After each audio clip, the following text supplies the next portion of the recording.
It's the midweek follow-up! Yeah!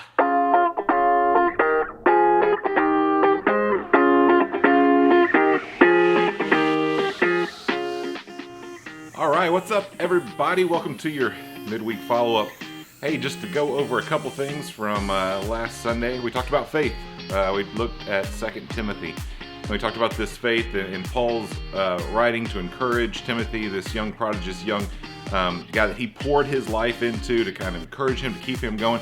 He reminded him of several things, like his heritage, like where he came from. He talked about how he can fan those flames, how he can continue going. And we talked about three different things on Sunday. We talked about, one, in terms of our faith, what we're doing with our faith. We want to claim it. We want to look back, maybe look towards your history, you know, like who are the pillars of faith in your life. I talked about like my grandmother and her consistent faith and her consistent showing up and her consistently being there and helping and doing all those things. And so she was a pillar of faith for me. And I claim that heritage for my own today. I claim those times when God showed up in my life, and I claim those as real and reality and a truth that I could share with others. The second thing we talked about was grow it. We want to grow that faith, right? We want to continue to fan those flames. We talked about that imagery of the flame, like, you know, you got to fan the campfire and it blows up with fire and then settles down. It's a roaring fire for a while. But we want to fan those flames. What are those daily practices that you are instituting in your life to continue to grow in faith? Faith is not a thing where like you get it and you're done. It's something you keep on growing. It's something you keep on working at, keep on using, moving forward.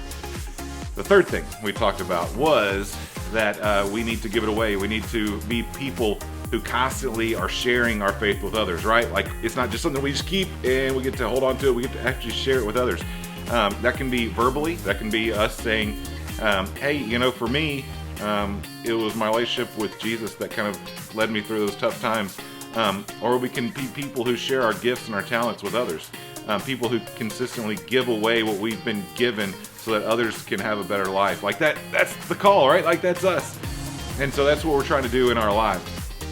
And so if you can kind of work towards those today, we have some questions that I've broken up into three different kind of sections. You know, one is flame it, second is grow it, and the third questions involve giving it away. And so check those out right above here, and you'll see the scripture. You can go back and read some of that. Journal, talk with friends about it.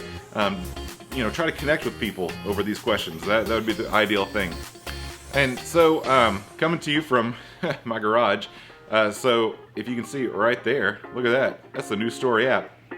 I don't know if you guys have seen this yet, but the News Story app is really super cool. This one's on my Apple TV, and so I can go on here and you can see all the different sermon series that we have up there, and you can check those out. You can download them, watch them. You can see the kids' church every week on here, 15 minutes early. You can see at 5 o'clock the service starts at 5, and so all these things are on the app, and it's really super cool. You can also get one for your phone, and you can get one for your tablets. It is the one-stop shop. It's awesome. The cool thing about the phone one is, when we were back together, it actually has scripture in it. And so it has a daily reading plan that you can follow. It also has where you can just look up scripture and kind of take notes during the sermon and write your thoughts down about that scripture, which is kind of cool. So a lot of cool stuff on the phone app. But go check it out. And I hope everybody's doing well. I miss you. I love you. And I'll see you next time.